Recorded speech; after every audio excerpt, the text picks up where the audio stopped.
Welcome to another vlog. So this time I got a new project car, a new car.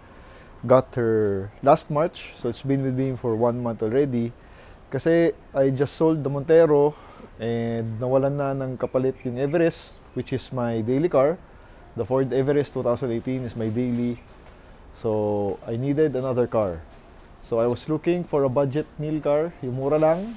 Kasi pang coding ko lang sana and pang weekend. So, I ended up with this car. Yan. It's a 1991 Mitsubishi Galant GTI. Yan. It's my first JDM car. Don't mind the wheels. Yan. So, I got it somewhere in Muntinlupa last end March. So, it's been with me for 1 month already. And I am loving the car. As in, super.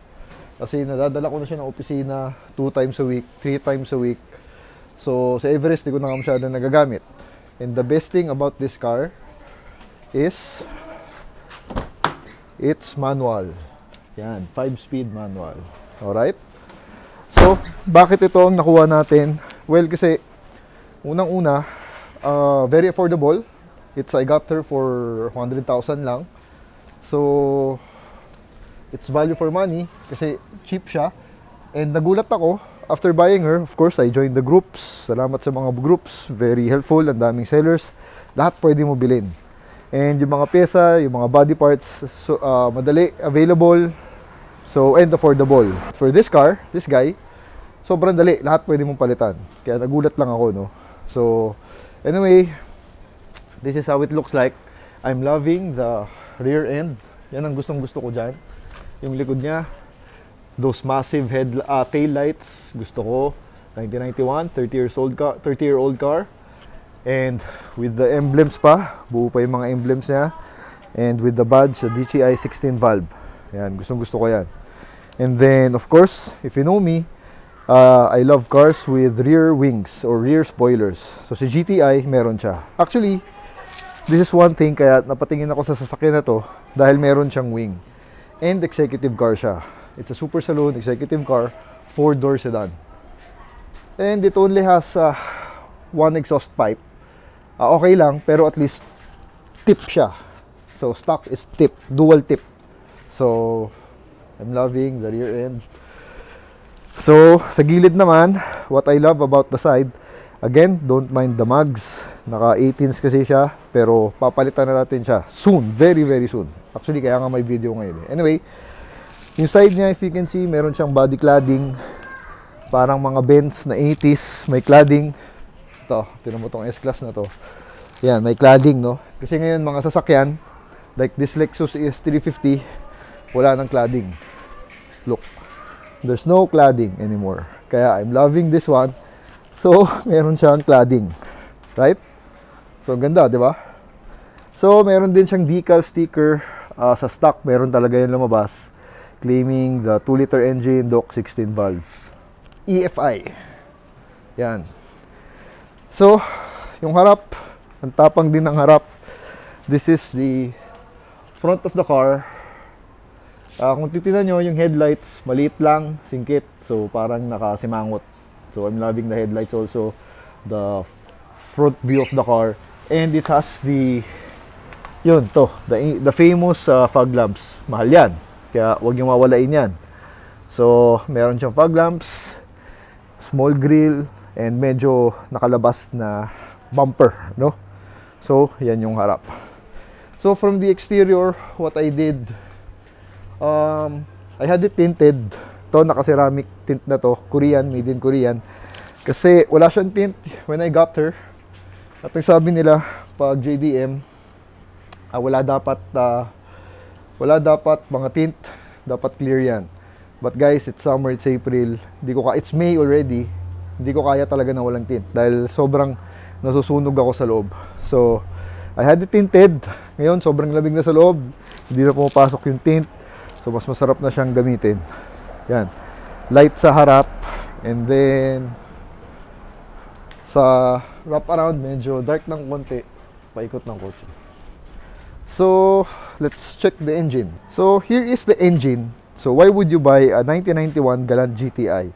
It's because of this legendary Mitsubishi 4G63 16 valve DOC 2-liter engine. So the Evolution 4G63T, T meaning may turbo. So ito wala siyang turbo, NA. So it's my first time driving a 4G63 NA, and guys, sobrang nagulat ako na ganun pala kalakas talaga ang 4G63 kahit na NA, kahit na 2-liter, kahit 4 displacement lang, 4 pistons only, pero very torquey, tsaka sa rekta ang haba pa na binibigay niya. Sobrang galit yung makina, sobrang gusto niya high revving lagi, sobrang gigil. So doon I wasn't expecting that, nagulat ako. That's also one of the reasons why I'm loving the car so much. It's because of this engine here. Very, very reliable 4G63. So, what I did here, actually this box, yung intake niya, wala tong box na to. So, I had to look for one. Tsaka tong intercooler pipings niya na nakalabas, di ba? Wala siya dati. So, nakahanap ako again sa mga groups. Mura lang. Didn't cost so much. I bought it along with this one para may reserva na rin ako. Mga 5,000 pesos ata yung nabili ko nun. Yan. So actually from the engine, yun pa lang ang nagagawa ko. Tapos busina, pinalitan ko yung busina.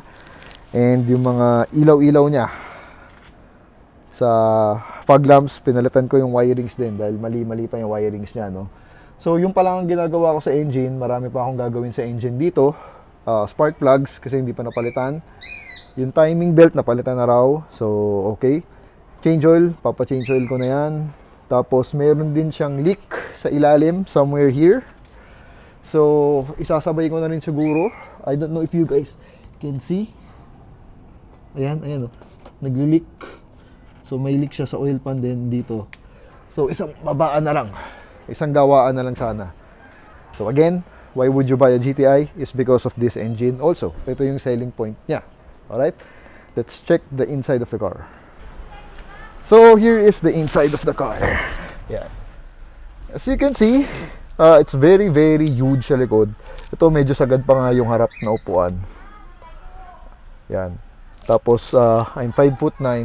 Look at the space. Maluwag pa. And the headroom, ang taas.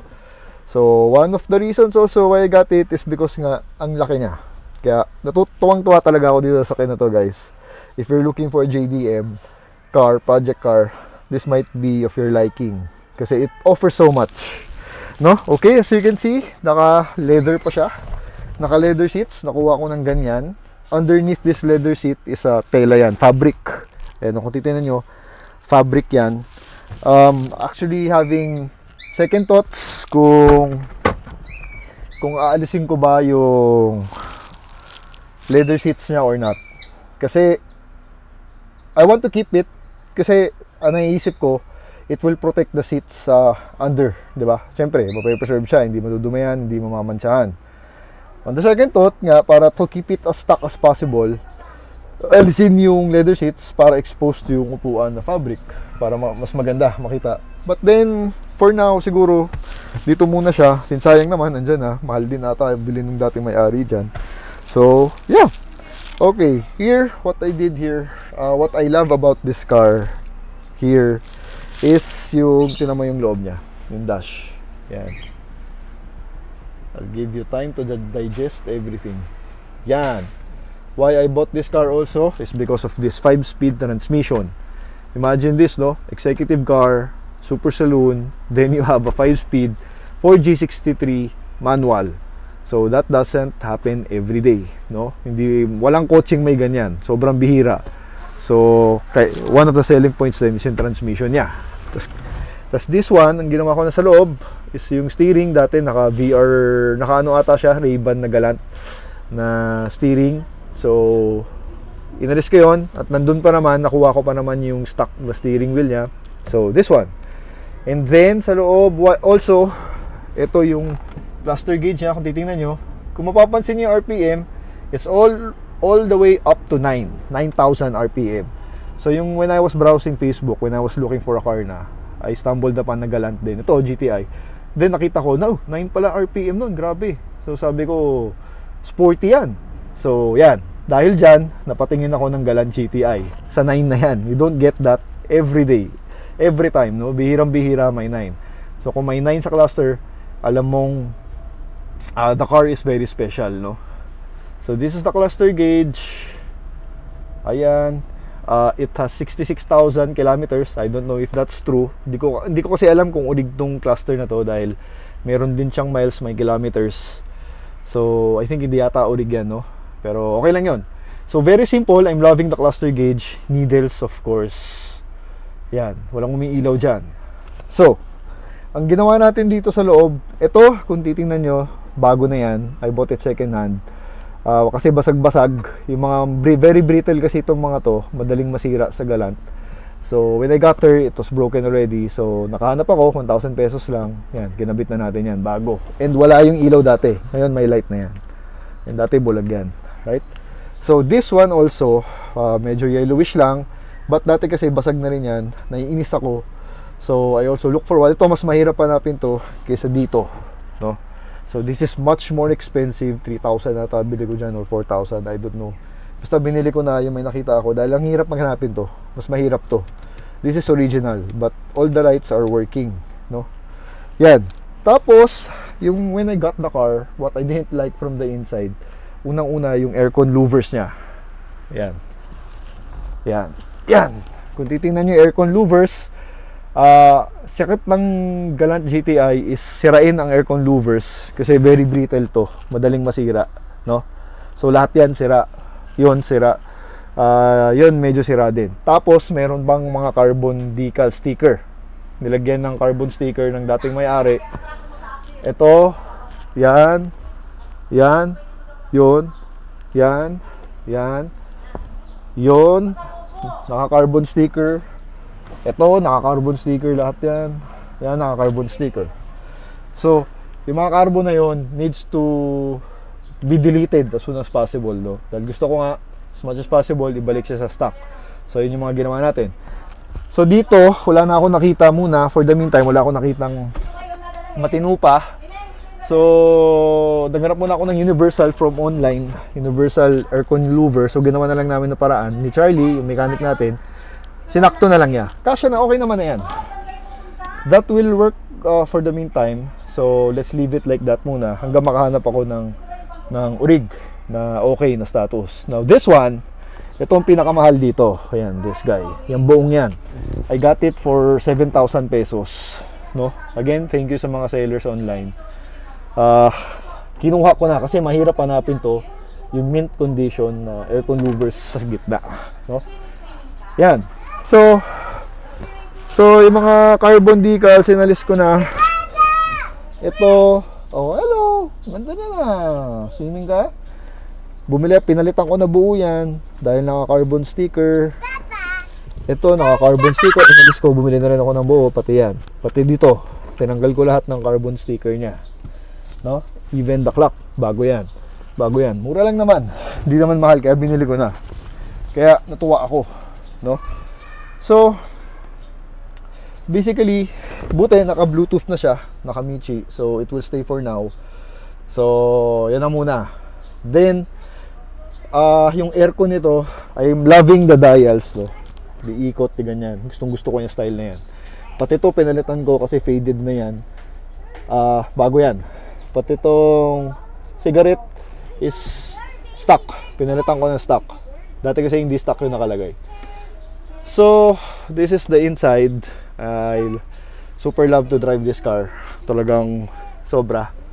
So, mamaya actually, why I made the video is because we will be changing the tires. Ayan. Kung titingnan nyo, yung mag tires, naka R18 yan, na naka shiny. So, it has to go, no? It has to go. Kasi nga ang gusto kong look dito is to bring it back to stock. So nakahanap na ako ng original niya. Ang stock specs niya kasi is ito 15, size 15, 195, yan, 60. So nakahanap na ako ng mugs na 15. Nire-refurbish lang ni Charlie. Pinapapinturahan lang namin. Tapos dadalhin niya ngayon today dito sa bahay dahil natapos siya na. Tapos ikakabit na namin yan. Yeah, sige, doon ka, alis ka muna. So, today, bibili tayo ng mags, ay ng goma actually. Kuha tayo ng correct specs niya, 195/60. Tapos kung madala na ni Charlie yung mags ngayon, bibili na natin yun, yung goma. Kasi kakabit na natin dito. So today, magta-transform tong coaching ito. It will be back to stock. Kaya I'm very excited today. Kasi talagang kating-kating na ako alisin yan. Dahil hindi talaga bagay sa kotse. For me, no, it's not my taste. Punta tayo sa shop. Mamaya-maya, somewhere in Pasig, kung saan kami bumibili ng mga gulong ni Charlie. Kakabit natin siya. And then, siguro magpapa-align na rin tayo at the same time. Kasi kung makabig yan, pakaliwa. Alright? See you later. Dito si Charlie. So, yung mags na kinuha ko na stock. Ito, pakita ko sa inyo. He brought his 190E. Yan. Just in case you didn't know, ito kinonvert namin from automatic to manual. Yan, naka 5 speed na yan. Ito yung mags. R15. Yan, nakulayan na niya. Na refurbish kahit pa paano. Yan, kakabit namin today. Yan. Right, I'm very excited. See? Ayun, kahit pa paano, ganda sa loob. See you sa shop. Yan, check out the cargo space sa likod. Kasyang-kasya. Yan, maganda. GTI, ang galant. Dahil malaking sasakyan. So, first start.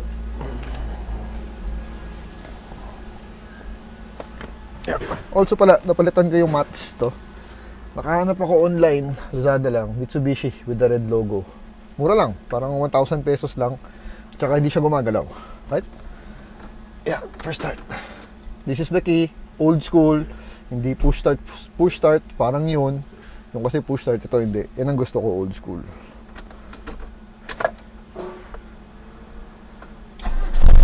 One click, tapos nagko-cold start pa siya. Right? All the windows are working. Ito pala, ginawa namin ni Charlie dito. Sira lahat ng door locks, hindi sumasabay. Pag nilock mo tong master, hindi siya sumasabay. So, inayos na rin namin yan. Mostly cleaning lang naman ang ginawa. No? Cleaning, alignment, pero baklas ang pintuan. No? So, let's go to, mag-stop over muna tayo, White Plains, then let's head over to Pasig to get the tires. Here in White Plains. So, yan. Ito ang itsura sa loob. Charlie is here. Yan. Charlie nagme-maintain ito. Siya na yung mahawak. Traffic, walang problema. Ilang beses ko rin nadala to sa Parañaque, EDSA, yan ang daan ko. EDSA, Skyway, Parañaque. So, twice a week, dinadala ko siya. No problem with the cooling system. Maganda cooling yan. Diyan lang yan. Steady lang siya dyan. So, stop over muna tayo sa Turks. Doon, yung favorite namin ni Charlie na go-to place pag kailangan namin ng quick lunch or again, yung iced coffee. Ito lang, ang holder nito, yan lang. So, nandyan. At least meron kaysa wala. Yung vents wala eh. Pero pwede na yan. So, bili lang kami ng iced coffee. Then, diretso na tayo dun sa shop ng gulong. No? So, again, naka-aircon. Sobrang lakas, sobrang lamig. Kaya, sobrang value for money. Okay talaga na project car. No? Na unti-unti na naming nababalik sa stock ni Charlie. Konti na lang. So, see you. Yan. Here is Turks in White Plains. Drive-thru lang tayo. Yan, no ice coffee na yan. Panalo yan. It will give you energy throughout the day. So, alas 12 na rin kasi baka abutin kami ng 2 oras.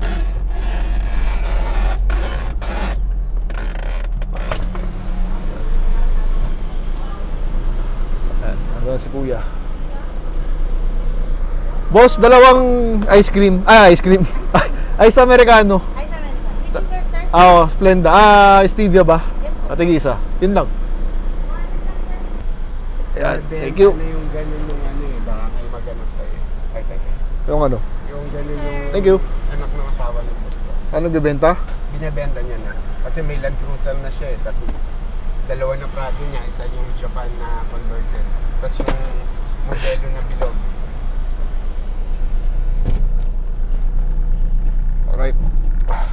let's head over to Pasig. Dito sa White Plains daan. Traffic as usual. Tapos C5. Right. Buti na lang malamig aircon. See you. Libis. Second gear. Second gear nito mahaba, malakas. So, try natin umataw ng konti. Baka mga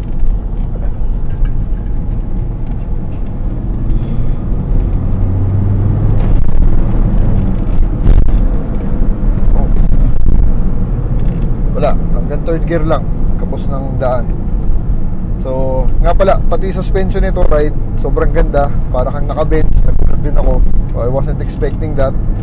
Lahat ng lubak, lubak yan, C5. Naka 18s pa to, kaya-kaya. Hindi ka mag-aalangan. So, sobrang ganda ng suspension ng Galant GTI. One thing to look forward to when buying this car, magandang suspension. Kaya nakakatawa talaga itong sasakyan na to, no? Ayan. Overtaking, walang problema. I'm still on third gear. Steering niya, sobrang responsive. Magaan. Actually, the car feels very light when driving her. Kahit na malaki yung kaha, kakagulat. Kasi pag dinadrive mo naman siya, fourth gear. Pag dinadrive mo naman siya, sobrang gaan niya dalhin. Tapos sobrang driver friendly. Yung clutch is very light. Nakakatawa yung clutch niya, magaan. So kahit malayo, hindi ka mapapagod. Light clutch, no? Ang sarap i-clutch yung engagement niya. Ayan. We are doing 80. Ayan. Oops, traffic. So tiis konti sa traffic. Here we are. Made it. Ayan, tapat ng Shell. Diyan yung shop ni Boss Francis. Bilihan namin ni Charlie ng gulong. Nothing fancy. Otani brand lang. Kunin natin. But it's made from Thailand. Yan yung shop niya. Bait. Madali kausap yan. Si Tatay Francis. Yan yung shop. Excited na ako. Ayos. Matatanggal na rin natin yung 18s na yan. Yan. Okay. Yan natin yung goma. Tatay Francis. Yan, ganda machine. Otani. Otani ba to? Otani ba to? Otani? Walang Otani na. Ay ba? Ano to? Oo. Fiat to, branded to eh. Made in? India. India. Pwede oh. 2023 ah. Oo. India yan? Oo, 23. India, magandang... Hindi pala Otani. Diba?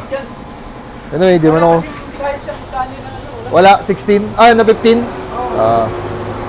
Sige. Anyway, yan ang itsura. Wala namang kaso, hindi man ako maarte sa goma. Basta ayoko lang yung made in China. Kasi pag made in China, mabilis bumula. Nagbubulutong agad. Mga 1 year. Sabi rin ni Tatay Francis.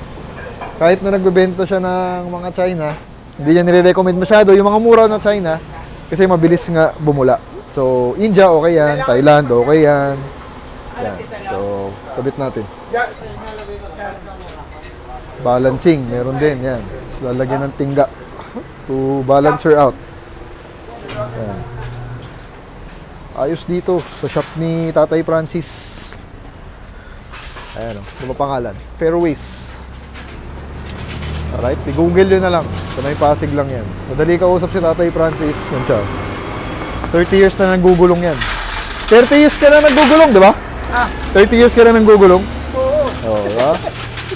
Oo, diba? Artista ka na. Diploma na ako eh. Ayan, si Kylie yan. Naalis na. No? Yan yung shop niya.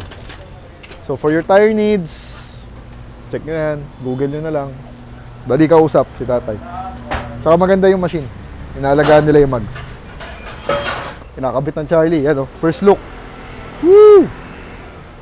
Oh, di ba? Better. Pag nababa, tira natin ano yung itsura. Yan. So, balik stock lang. So, yung mags, pininturahan spray paint. Pati yung red na logo, spray paint lang yan. Tapos yung lumang, tinanggal lang yung pintura ng luma, liha, tapos may binabad sa chemical. Nakalimutan ko, natawag si chemical. So, nirefurbish lang namin yung mags na yan. DIY sa bahay. Kasi itong coaching to, garage build na yan. Magiging garage build. Ngayon, bilis lang, 30 minutes lang kami, kinakabit na. No?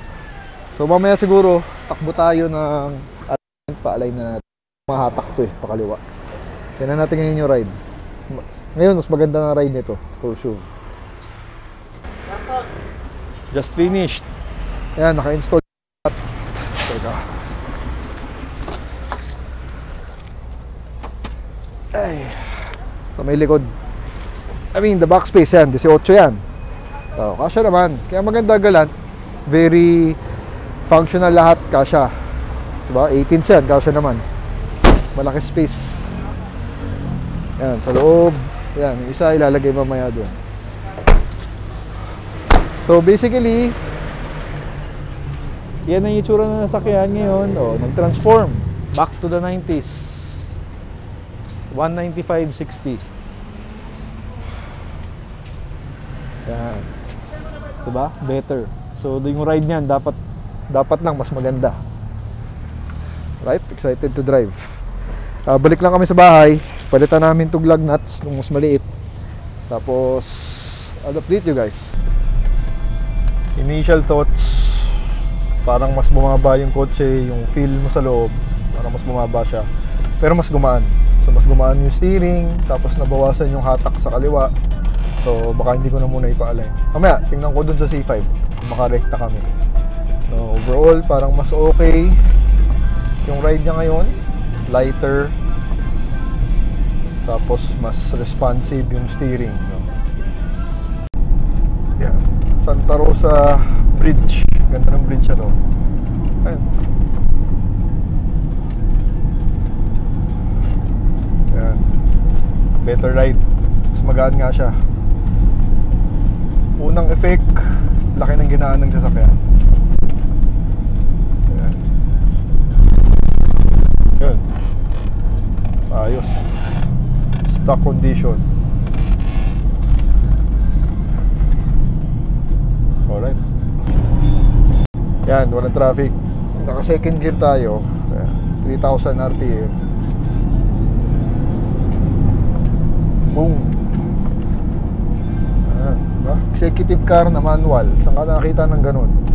Tapos RPM 9. 4G63. Napakalakas ng engine. Naintindihan ko na kung bakit legendary yan. Lalo na kung turbo, no? Actually, may version nitong Galant, VR4, all-wheel drive, 4G63T, naka-turbo. So, tawag nila yun yung Evolution Zero. So, yun, rare na talaga yun. Wala ka nang mabibiling gano'n. Pero, it has the same body with this one. Tapos, you get the 4G63 but without the turbo. Pero ito, front wheel drive lang. Tapos yun, yung VR4, all wheels are turning. So, all steer, 4-wheel. Kaya VR4 yung tawag. Magandang sasakyan yun. The Evolution Zero, what they call. So, right now, we are in C5. The car is performing well. Better than before. Nabalik namin ni Charlie sa stock. Yan. So, yung major, yan yung matagal ko nang gustong gawin talaga. Tanggalin yung 18s na yun. Dahil, di ko talaga type, parang nababaduyan talaga ako sa kanya. So, ngayon ay better to drive. Mas nakaka-excite na yung tuloy gamitin si Galant. So, I'll be happier when I'll drive her sa office kasi alam ko naka-stock na siya. Tapos when you are in the road, ikaw lang yung nakagalant dahil wala ka nang nakikitang ganito. Kaya gusto ko talaga siya ibalik to stock condition, no? So, we're headed back to the house. Hindi na kami papa-align kasi medyo nag-straight naman na. So, okay na sa akin yun. Para makatipid-tipid din. So, check you later. Ayan. C5. Third gear. Napansin din namin, maingay yung wheel bearing niya. Ayan, kung marinig ako. Ayan, diba? Medyo maingay. So, baka gawin namin ngayon. Tapos, takbo na lang kami sa shop. Yung ang maganda sa Mitsubishi, maraming pyesa kahit saan. So, dali. So, mabilis na trabaho lang naman daw yan. So, siguro mamaya, baklasin namin. So, dagdag na rin sa video, no? Third gear.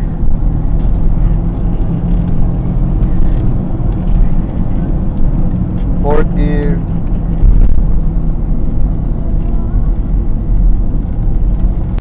1 PM, made it back sa garage sa bahay. Yan. Ang kita nyo, nagtutulo ng langis kasi nga may tulo. So, yan. Lumiit nga. Pero okay lang. I'm after the performance. I'm after the ride.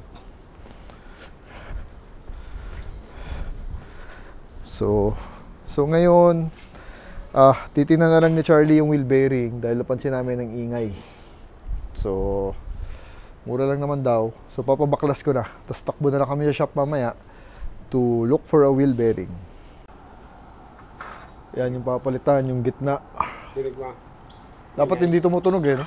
Kaya maingay. Gastos na naman. Pero ganun talaga. Pag bumibili ka, kaya ka project car, tsaka 30-year-old na yan, syempre, may mga tama yan.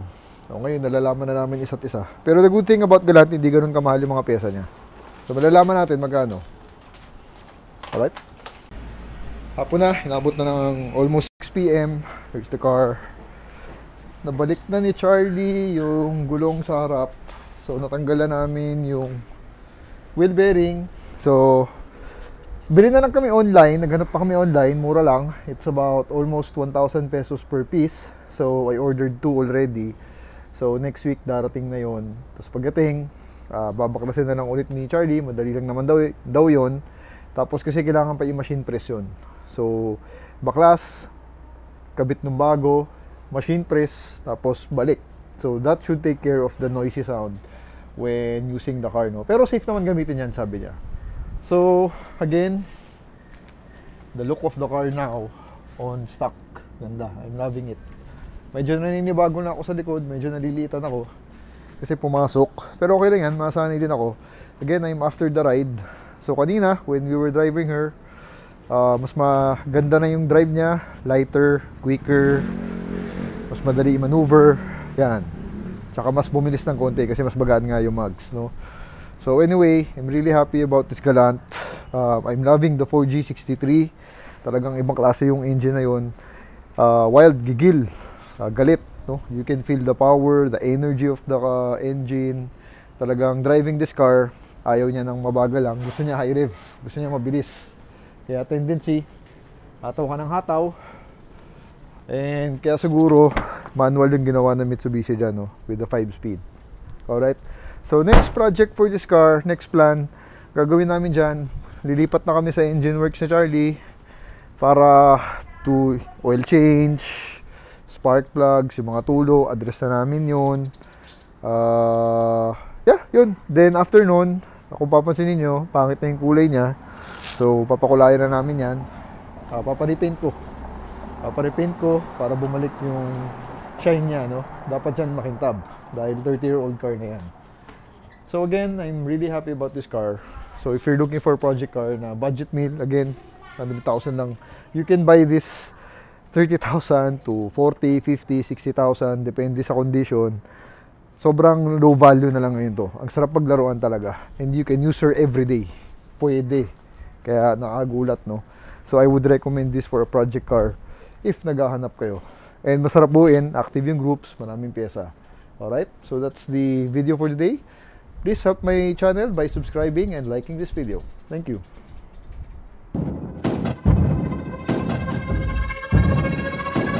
Whoa!